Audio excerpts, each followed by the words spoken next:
न जाने कितनी झीलें हैं इस दुनिया में, लेकिन हिमालय की ऊंचाइयों में एक ऐसी झील है जो जितनी खूबसूरत है उतनी ही डरावनी भी। इस तक पहुंचने वाले रास्ते इतने सुंदर है कि हर कदम पर रुकने का मन करता है, लेकिन इसी सफर में मौसम कब अपना रूप बदल ले कोई भी नहीं जानता। इस झील के किनारे मिलते हैं सैकड़ों इंसानों के कंकाल। आखिर यहाँ इतने लोग मरे कैसे? किसी राजा का घमंड, नंदा देवी का श्राप या कोई भयानक आपदा? ये है दुनिया की सबसे मिस्टीरियस लेक्स में से एक, Roopkund lake. First time experience कर रहा हूँ ये चीज़, और ये लिटरली एक्सपीडिशन टाइप का फील हुआ मेरे को, क्योंकि 200 प्लस किलोमीटर पर आवर के स्पीड से हवा चल रही थी और हम तो उड़े ही जा रहे थे भाई। टेंट तो उड़ ही गए थे हमारे, तो वो सबसे डिफिकल्ट पार्ट था भाई। भारत के हर पहाड़ की एक अपनी कहानी है, लेकिन रूपकुंड की मिस्ट्री इसे एक अलग पहचान देती है। और यही वजह है कि इसे पूरी दुनिया में जाना जाता है। सबसे अच्छी बात यह है कि आपको इस ट्रैक पर ज्यादा भीड़ नहीं मिलेगी। लगभग 7 से 8 दिन के इस सफर में नजारे हर दिन बदलते रहते हैं। वही रूपकुंड का रास्ता हर 12 साल में होने वाली नंदा देवी राजजात यात्रा से भी जुड़ा है। लगभग 53 किलोमीटर के इस लंबे ट्रैक में हर दिन एक नई चुनौती आपका इंतजार करती है। रूपकुंड के इस सफर का बेस कैंप लोहाजंग है, और यहीं से मेरी इस कहानी की शुरुआत होती है। लोहाजंग एक छोटा सा पहाड़ी गांव है जो कई ट्रैक्स का बेस कैंप है, जैसे ब्रह्मताल और रूपकुंड। एक रात यहाँ बिताने के बाद अगले दिन हमें अपना सफर शुरू करना था। रूपकुंड आपको हर पैरामीटर पे जज करता है। पहले वेदर कंडीशंस के मामले में, चढ़ाई के मामले में, डिटर्मिनेशन के मामले में, और जब सारे पैरामीटर्स पे आप पूरे खरे उतर जाते हो तब कहीं जा कर के आप रूपकुंड पहुंच पाते हो। आज रूपकुंड के सफर का पहला दिन है। पहले लोहाजंग से कोलिंग गांव तक गाड़ी से जाना है, और फिर यहीं से हमारा ट्रैक स्टार्ट होता है।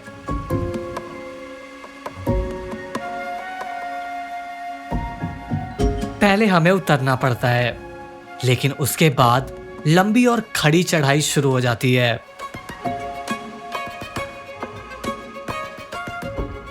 कोलिंग से निकलकर हम दिदिना विलेज तक पहुंचे। ये एक खूबसूरत पहाड़ी गांव है जो हरियाली और फूलों से घिरा हुआ है।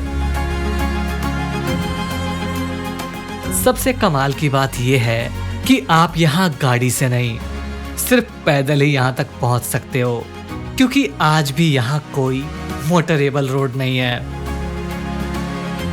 कुछ देर यहाँ रुककर हम जंगलों के रास्ते आगे बढ़ते रहे। करीब 3 से 4 घंटे चलने के बाद हम टोला टॉप पहुंचे, जहां आज हमें रुकना था। यहां से थोड़ा आगे एक खुला बुग्याल आता है, जहां से चारों तरफ पहाड़ों के शानदार नजारे दिखाई देते हैं।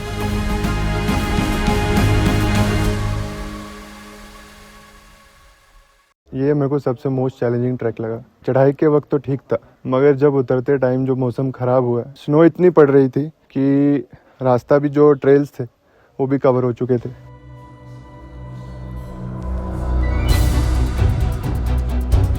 आज हमें पाथर नचौनी की तरफ निकलना है।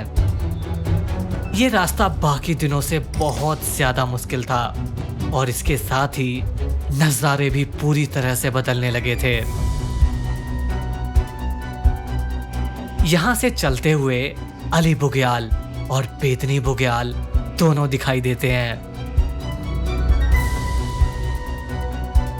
वही अली बेतनी बुग्याल को एशिया के सबसे बड़े अल्पाइन मेडोज में गिना जाता है।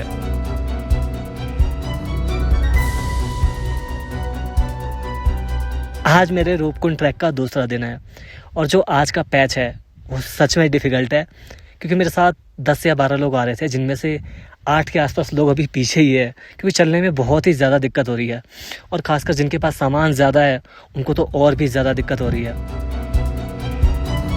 रूपकुंड के बारे में दुनिया को पहली बार 1942 में पता चला। शुरुआत में लगा कि ये वर्ल्ड वॉर 2 के जापानीज सिपाहियों के कंकाल है, लेकिन कार्बन डेटिंग से पता चला कि इनमें से कई कंकाल करीब 850 एडी के हैं। हैरानी की बात ये थी कि ये सभी लोग एक ही समय के नहीं थे।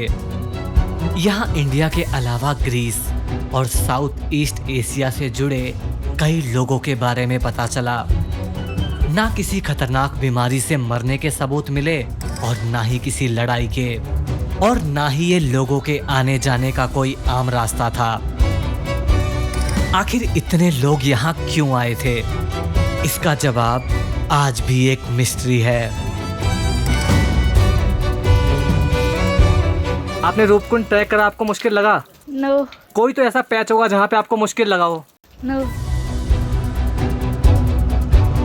पाथर नचौनी के बाद हमें भगवावासा में रुकना था, लेकिन वो प्लान कैंसिल हो गया, जिसकी वजह से अब पाथर नचौनी से सीधा सबमिट करना था। ये सफ़र पहले ही आसान नहीं था और अब ये और भी ज़्यादा मुश्किल हो गया था, और इसी वजह से कई लोगों का सबमिट तक पहुंचने का सपना अधूरा रह जाने वाला था। तो जैसे सबमिट पे हम गए थे तो लगा था कि सबमिट होगा। पहले तो नहीं लगा सबमिट होगा क्योंकि वेदर इतना ज़्यादा बिगड़ गया था कि कुछ कह नहीं सकते हैं, और हम लोग लेट भी हो गए थे। मतलब समथिंग नाइट में सब लोग 2 o'clock समथिंग कर रहे हैं और हम सुबह 8 बजे उठ के 10 बजे निकल रहे हैं सबमिट के लिए, तो पॉसिबिलिटी तो नहीं लग रही थी। आज हमें सबमिट करना है, इस पूरे ट्रैक का सबसे मुश्किल दिन। आज अगर सब कुछ सही नहीं हुआ तो अब तक की सारी मेहनत और पैसा दोनों बेकार जा सकते हैं। आगे बढ़ते हुए हम पहुंचते हैं कालू विनायक मंदिर। ये दुनिया के सबसे ऊंचे गणेश मंदिरों में से एक है। करीब 14,500 फीट की ऊंचाई पर बसे इस मंदिर में लोग आगे की यात्रा अच्छी तरह पूरी होने के लिए भगवान से आशीर्वाद लेते हैं। और नाम सुनेंगे गणेश जी के, लेकिन कलवा नाम नहीं सुना होगा। लेकिन यहीं पे है, ये 4000 मीटर पे कलवा विनायक के नाम से मशहूर है ये पैलेस। सामने हमारी ब्लैक माउंट है जो कि 5500 मीटर है। काली डाक इसलिए उसका नाम पड़ा।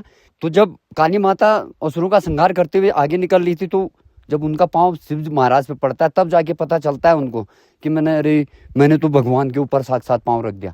और वो शर्म से गड़ जाती है, इतना गड़ जाती कि सामने माउंट था उसके अंदर समाहित हो जाती हैं वो। जब मैं यहाँ पहुंचा तो चारों तरफ सिर्फ धुंध ही धुंध थी। मौसम को देखकर डर बढ़ता जा रहा था, लेकिन अब पीछे लौटना बिल्कुल आसान नहीं था। भगवावासा से आगे बढ़ते ही हमें चारों तरफ बर्फ ही बर्फ दिखाई देने लगी।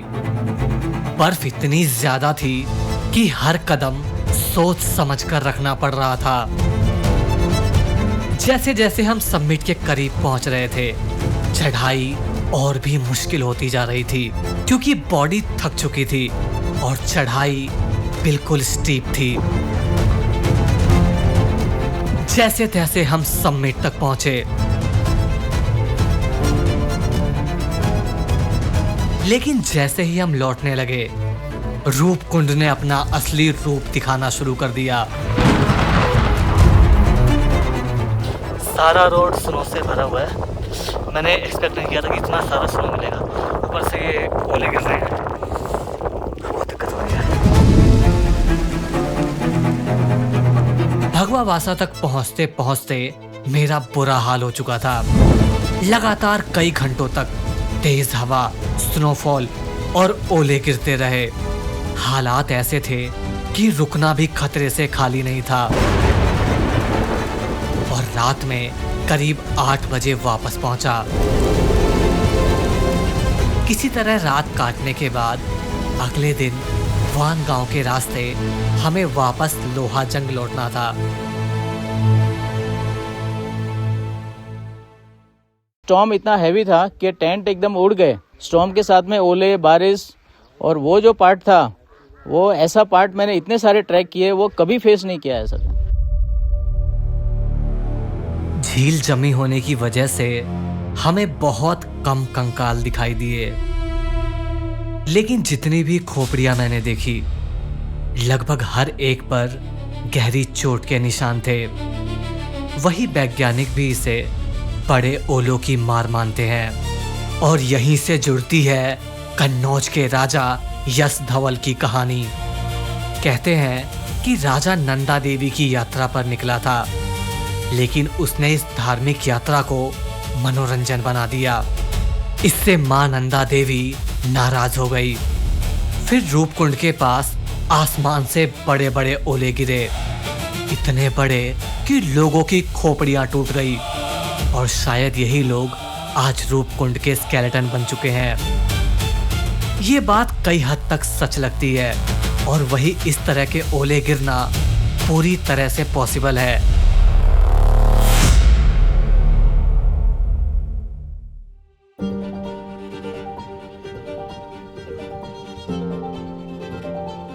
रूपकुंड हमें सिखाता है कि कई बार हर सवाल का जवाब जानना जरूरी नहीं होता। कुछ चीजें इसलिए खास होती है क्योंकि हमें उसके बारे में कुछ भी नहीं पता होता। कई बार जवाब मिल जाने के बाद उसकी अहमियत पहले जैसे नहीं रहती। रूपकुंड के साथ भी शायद ऐसा ही है। आज भी इसके बारे में कई सवाल है, और शायद हमेशा रहेंगे। यही वजह रूपकुंड को बाकी जगहों से अलग बनाती है।